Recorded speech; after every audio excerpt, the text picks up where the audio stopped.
Hi hello guys, welcome back to my YouTube channel Ashwini Dinesh 143 YouTube channel. So ಇವತ್ತು ದೀಪಾವಳಿಯ ಎರಡನೇ ದಿನದಂದು ನಾವು ಹಿರಿಯರ ಪೂಜೆ ಹಾಗೇನೆ ಲಕ್ಷ್ಮೀ ಪೂಜೆನ ಮಾಡ್ತೀವಿ. ನನ್ನ ಮಕ್ಕಳು ನೋಡಿ ಕ್ಯೂಟಾಗಿ ಎಷ್ಟು ಚೆನ್ನಾಗಿ ರೆಡಿಯಾಗಿದ್ದಾರೆ. ಸೊ ನೋಡಿ, ಇದೇ ಹಿರಿಯರ ಪೂಜೆ. ಸೊ ದೀಪಾವಳಿ ಹಬ್ಬದ ಸಮಯದಲ್ಲಿ ಹಿರಿಯರ ಪೂಜೆಯನ್ನು ಮಾಡಿದರೆ ಹಿರಿಯರು ಬಂದು ನಮಗೆ ಆಶೀರ್ವಾದ ಮಾಡ್ತಾರೆ ಅನ್ನೋದೊಂದು ನಂಬಿಕೆ ಇದೆ. ಸೊ ಅದಕ್ಕೋಸ್ಕರ ನಮ್ಮನ್ನು ಅಗಲಿರುವಂತಹ ಹಿರಿಯರನ್ನು ಕೇಲಿನ ಮೂಲಕ ಇಟ್ಟು ಪೂಜೆ ಮಾಡ್ತೀವಿ. ನಮ್ಮ ಅಜ್ಜ ಅಜ್ಜಿ ಅಂತ ಕರೀತಾರೆ ಇದಕ್ಕೆ. ಪೂಜೆ ಮಾಡಿ ಲೋಬಾನ ಹಾಕಿ ಮಾಡಿರುವಂತಹ ಎಲ್ಲ ಥರದ ಅಡಿಗೆಗಳನ್ನು ಎಡೆ ಹಾಕಿ, ಸೊ ನೋಡಿ, ಸಂಡಿಗೆ ಹುಗ್ಗೆ ಮೇಯ್ನಾಗಿ ದೀಪಾವಳಿ ಹಬ್ಬದಲ್ಲಿ ಸಂಡಿಗೆ ಹುಗ್ಗೆನೇ ನೈವೇದ್ಯ. ಏನಕ್ಕಂದರೆ ಇದು ತುಂಬಾ ವಿಶೇಷ ದೀಪಾವಳಿ ಹಬ್ಬದ ಟೈಮಲ್ಲಿ. ಸೊ ರಾಗಿ ಹಿಟ್ಟಿನಿಂದ ಮಾಡ್ತಾರೆ ಈ ಸಂಡಿಗೆ ಹುಗ್ಗೆಯನ್ನು. ಮತ್ತೆ ಯಾವಾಗಾದರೂ ನಿಮಗೆ ಸಂಡಿಗೆ ಹುಗ್ಗೆಯನ್ನು ಹೇಗೆ ಮಾಡೋದು ಅಂತ ನಾನು ವಿಡಿಯೋ ಮಾಡ್ತೀನಿ. ಹಾಗೆಯೇ ಹೋಳಿಗೆ, ಅಕ್ಕಿ ಹುಗ್ಗಿ, ಅನ್ನ, ಮೊಸರು, ಉದ್ದಿನ ವಡೆ, ಕೋಸಂಬರಿ, ಪಲ್ಯ, ತೊಟ್ಟು ಹೋಳಿಗೆ ಪೂಜೆಗೆ ನೈವೇದ್ಯವಾಗಿ ರೆಡಿ ಮಾಡಿರ್ತೀವಿ. ಪೂಜೆ ಎಲ್ಲ ಮುಗಿದಾದ್ಮೇಲೆ ಎಡೆನೂ ಹಾಕಿದಾದ್ಮೇಲೆ ಕಾಯನ್ನು ಹೊಡೆದು ಲೋಬಾನವನ್ನು ಹಾಕಿ ಎಲ್ಲರೂ ಮನೆಯವರೆಲ್ಲರೂ ಲೋಬಾನವನ್ನು ಹಾಕಿ ಎಡೆಯನ್ನು ಊಟ ಮಾಡ್ತೀವಿ. ಇದು ಹಿಂದಿನ ಕಾಲದಿಂದಲೂ ನಡೆಸಿಕೊಂಡು ಬಂದಿರುವಂತಹ ಪದ್ಧತಿ. ಸೊ ದಿನೇಶ್ ಅವರು ಬೆಳಗ್ಗೆನೇ ಹೋಗಿ ಅಜ್ಜ ಅಜ್ಜಿಯ ಸಮಾಧಿಗಳನ್ನು ಪೂಜೆ ಮಾಡಿಕೊಂಡು ಬಂದಿದ್ರು. ಸೊ ಸಂಜೆ ನಾವು ಈ ಥರ ಹಿರಿಯರ ಪೂಜೆಯನ್ನು ಮಾಡ್ತೀವಿ. ನೆಕ್ಸ್ಟು ನಾವು ಹಿರಿಯರ ಪೂಜೆ ಆದ ನಂತರ ಲಕ್ಷ್ಮೀ ಪೂಜೆನ ಮಾಡ್ತೀವಿ. ಏನಪ್ಪ ಲಕ್ಷ್ಮೀ ಪೂಜೆ ಅಂತಂದರೆ, ಹಳ್ಳಿಗಳಲ್ಲೆಲ್ಲ ದನದ ಕೊಟ್ಟಿಗೆ ಇರುವವರು ದನದ ಕೊಟ್ಟಿಗೆಯಲ್ಲಿ ಈ ಲಕ್ಷ್ಮೀ ಪೂಜೆನ ಮಾಡ್ತಾರೆ.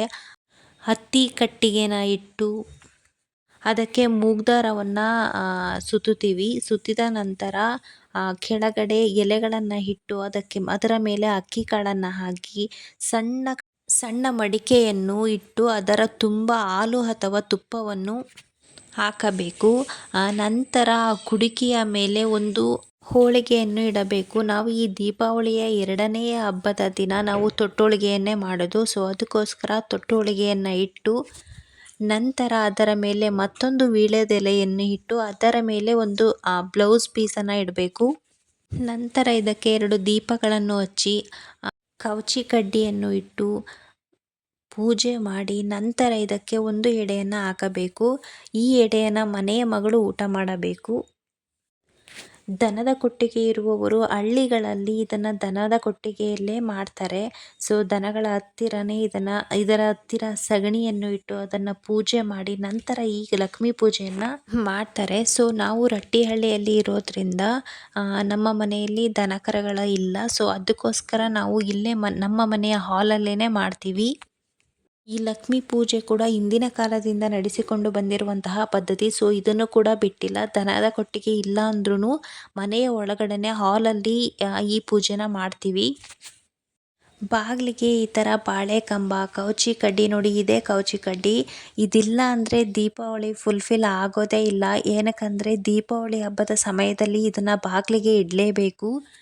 ಮನೆಯ ಪ್ರತಿ ಬಾಗಿಲಿಗೂ ಈ ಥರ 2 ಕವಚಿ ಕಡ್ಡಿಯನ್ನು ಇಟ್ಟು ಈ ಥರ ಸಗಣಿಯಲ್ಲಿ ವಿಘ್ನೇಶ್ವರನ ಮಾಡ್ತೀವಲ್ಲ ಅದೇ ರೀತಿಯಾಗಿ ಸಗಣಿನ ಇಟ್ಟು ಅದರ ತುಂಬ ಹೂವನ್ನು ಮುಡಿಸಿ ಮನೆಯ ಪ್ರತಿ ಬಾಗಿಲಿಗೂ ಇಡ್ತೀವಿ.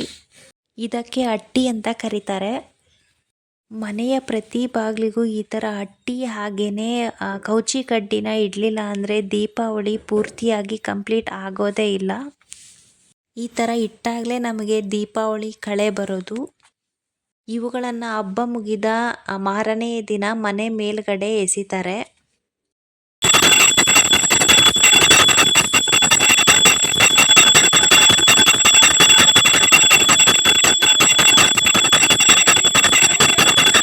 ನೋಡಿ, ನನ್ನ ಮಕ್ಕಳು ಒಂದೇ ತರಹದ ಡ್ರೆಸ್ ಹಾಕ್ಕೊಂಡು ಮಿಂಚ್ತಾ ಇದ್ದಾರೆ. ದೇವರಿಗೆ ನಮಸ್ಕಾರ ಮಾಡ್ತಾ ಇದ್ದಾರೆ.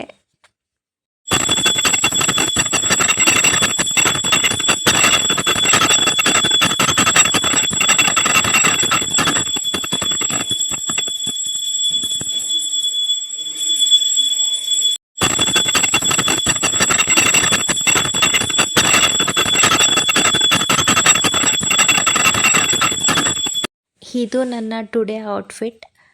ಸೊ ಹೇಳಿದ್ನಲ್ಲ, ನನಗೆ ಹಿಂದಿನ ವಿಡಿಯೋದಲ್ಲೇ ಹೇಳಿದ್ದೆ, ನನಗೆ ಈ ಥರ ರೆಡಿ ಆಗೋದು, ಹಬ್ಬಗಳನ್ನು ಮಾಡೋದು, ಸೆಲೆಬ್ರೇಟ್ ಮಾಡೋದು ಅಂದರೆ ತುಂಬಾ ಇಷ್ಟ. ಪ್ರತಿದಿನ ಈ ಥರ ರೆಡಿ ಆಗು ಅಂದ್ರೂ ಆಗ್ಬಿಡ್ತೀನಿ. ನೋಡಿ, ನಮ್ಮ ಅತ್ತೆ ಪೂಜೆ ಮಾಡ್ತಾ ಇದ್ದಾರೆ. ಪೂಜೆ ಎಲ್ಲ ಮುಗಿದಾದ್ಮೇಲೆ ಮನೆಯವರೆಲ್ಲನೂ ಆರತಿನ ಬೆಳಗಿ ಹಿರಿಯರಿಗೆ ಲೋಬಾನವನ್ನು ಹಾಕ್ತಾರೆ. ಈ ಹಿರಿಯರ ಪೂಜೆಯನ್ನು ಎಲ್ಲರೂ ಮಾಡಲ್ಲ, ಕೆಲವೊಂದು ಕಡೆ ಮಾಡ್ತಾರೆ, ಇನ್ನು ಕೆಲವೊಂದು ಕಡೆ ಮಾಡೋದಿಲ್ಲ. ನಾವು ಮಾತ್ರ ಪ್ರತಿ ವರ್ಷ ದೀಪಾವಳಿಯ ಸಮಯದಂದು ಮಾಡ್ತೀವಿ.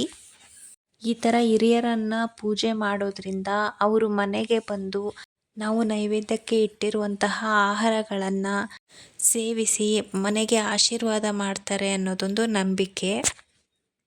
ಪೂಜೆ ಎಲ್ಲ ಮುಗೀತು. ಇವಾಗ ಪಟಾಕಿ ಹೊಡೆಯೋಣ ಅಂತ ಪಟಾಕಿ ಹೊಡಿತಾ ಇದ್ವಿ. ಸೊ ದೊಡ್ಡ ದೊಡ್ಡ ಪಟಾಕಿ ಹೊಡೆಯೋಕ್ಕಾಗಲ್ವಲ್ಲ, ಚಿಕ್ಕ ಚಿಕ್ಕ ಮಕ್ಕಳೇ ಇರೋದು. ಸೊ ಅದಕ್ಕೋಸ್ಕರ ಹಾಗೇ ಹೂವಿನ ಕಡ್ಡಿನ ಹಚ್ಚಿ ಅವ್ರ ಹತ್ರ ಬೆಳಗಿಸ್ತಾ ಇದ್ವಿ.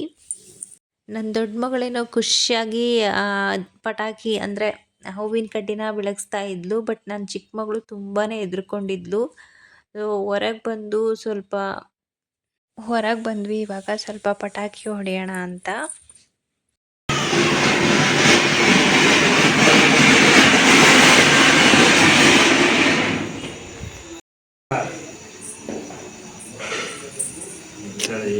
ಅವಳ ಡ್ರೆಸ್ ಬಿಡಿಸು.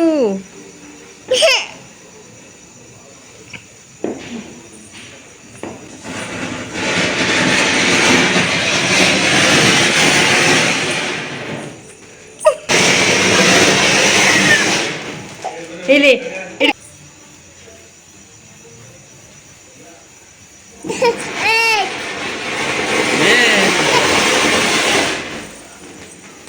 ಮುಗಿತ್ತು